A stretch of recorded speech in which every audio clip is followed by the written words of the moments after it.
Bonjour, moi c'est Gauthier. Je fais une première vidéo histoire de me présenter un peu avant de faire une série qui documentera ma greffe de cheveux en Turquie. Tout d'abord, je suis désolé pour la lumière, j'utilise pas mal de lumière factice, non naturelle, parce que je suis en Irlande, je vis en Irlande, il fait nuit très rapidement, donc dès que je sors du travail, pour le moment il fait encore nuit.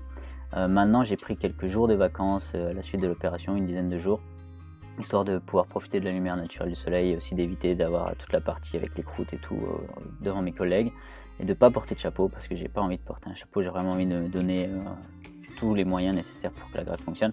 Donc voilà, le but de cette première vidéo c'est juste de me présenter rapidement, de présenter pourquoi j'ai choisi la Turquie, pourquoi je fais une greffe et ce que j'en attends en fait, hein. Donc voilà, on va commencer et on va voir ce que ça donne.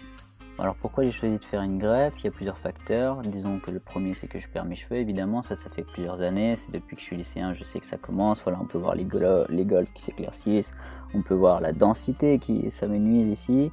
Et voilà, bon ça c'est un peu ce qui me gêne, hein.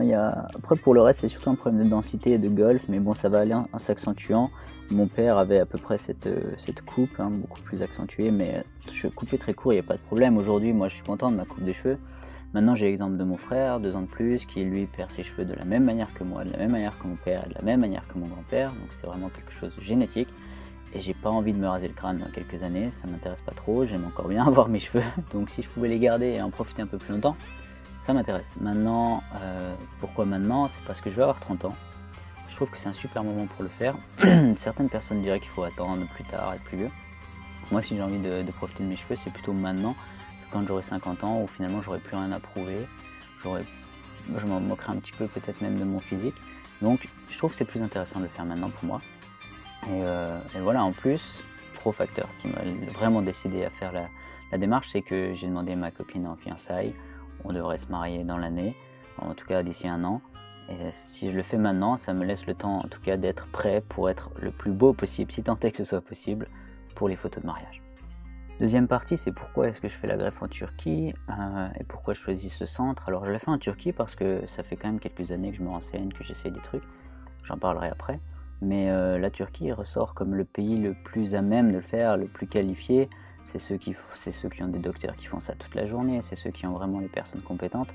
Et même si en France on a des super médecins, ou en Allemagne, en Europe en général, la Turquie a la meilleure réputation parce que c'est vraiment des gens qui font que ça. Donc voilà pourquoi je choisis la Turquie. Après, pourquoi j'ai choisi Elite Hair Transplant? Il y a plusieurs facteurs. Le premier, c'est que j'ai fait beaucoup de recherches sur Internet et beaucoup de recherches sur les reviews, sur les vidéos qui ont été faites, les résultats, etc., les médecins. Il y a tellement de facteurs à prendre en compte que c'est quasiment impossible tout seul de tout prendre en compte. Et si je passais par une agence qui fait ça, j'aurais peut-être même pas confiance. Donc j'ai pris l'initiative d'en contacter plusieurs. Elite Hair Transplant m'a répondu très rapidement. On a pu discuter sur beaucoup de points tous ensemble. Ça a vraiment été une super correspondance. Donc voilà ce qui m'a amené à choisir ça. Et deuxième facteur vraiment important pour moi, qui est peut-être anodin pour certains, mais ils ont un centre social qui est en Allemagne, un siège social pardon, qui est en Allemagne. Et je sais pas, d'un sens pour moi c'est rassurant, je me dis l'Allemagne c'est des gens carrés, c'est des gens droits, il n'y aura pas de problème. Voilà. Ajoutons à cela que le prix, pourquoi la Turquie, je payerais 2050 € pour je crois 3500 greffons, 3600, je sais plus. Mais bref, c'est bien en dessous du prix que j'aurais pu avoir en Europe, disons France, Allemagne, pour plus de greffons. Et voilà, je trouve que c'est un investissement. Certains diront que c'est trop cher. Maintenant, si je payais moins cher, moi j'aurais peut-être eu peur en fait que la qualité soit moins bonne. Et c'est un investissement. Je trouve que dans la vie, on dépense plus que 2000 € d'une mauvaise manière. Si ça me permet de me sentir mieux, de mieux aborder la suite de ma vie professionnelle, personnelle, etc. Voilà, je trouve que c'est pas un mauvais investissement de mettre 2000 € là-dedans maintenant à 30 ans. Je pense que quand j'en aurai 50, 60, 70, je m'en souviendrai à peine de ces 2000 €.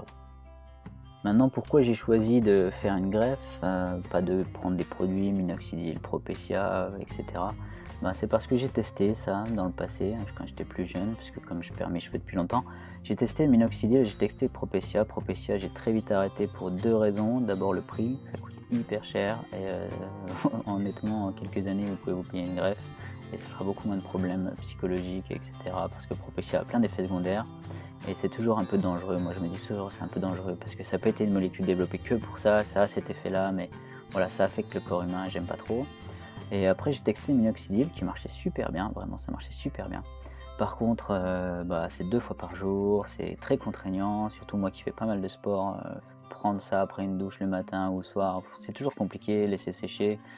Voilà, et en plus j'avais lu un article à un moment donné, je serais incapable de retrouver la source, mais qui disait que ça marchait très bien, mais qu'en réalité ça stoppait pas la chute, ça la ralentissait.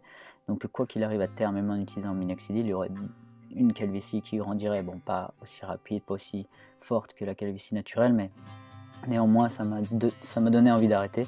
J'avais pas envie de continuer toute ma vie à prendre un produit 2 fois par jour qui en plus n'avait pas d'effet à 100%. Dernière partie pour conclure, parce que j'aimerais faire des vidéos assez rapides dans la mesure du possible, qui vous montrent le plus de choses, mais sans perdre trop de temps sur internet, en tout cas pas pour moi. Donc la dernière partie, c'est ce que j'attends de la greffe. Ce que j'attends, c'est principalement de retrouver de la densité sur cette partie-là, couvrir un peu la possible perte sur le fond, et puis peut-être retrouver un petit peu de cheveux à l'avant, mais en l'ensemble, si je pouvais rester comme ça encore 20-30 ans, je serais très très heureux. Et pour moi, la greffe aurait eu l'effet escompté. Donc j'espère pas redevenir comme quand j'avais 16 ans et que j'avais des dreads et tout. Non, ça c'est pas le but, pour moi en tout cas. Mais si je peux juste conserver à peu près cette tête et puis avec un peu plus de densité, je serais très heureux. Bon voilà, la vidéo touche à sa fin. Je vous remercie en tout cas d'avoir regardé. J'espère que vous suivrez la suite de l'évolution, que vous regarderez un peu ce qui se passe et que ça va vous aider en tout cas. Je sais qu'il y a sûrement des problèmes de rythme et de son, etc. On ne peut pas être parfait. En tout cas, n'hésitez pas à laisser des commentaires, à poser des questions. Je répondrai dans la mesure du possible dans les commentaires aussi ou dans une autre vidéo. Et voilà, j'espère que tout ira bien. On se revoit très vite pour le jour avant que je parte, où je ferai un petit quand même récapitulatif du stress et de ce genre de trucs, de comment se préparer sa valise, parce qu'il y a pas mal de petits détails auxquels j'ai réfléchi et auxquels il faut penser. Voilà, à très vite, à plus.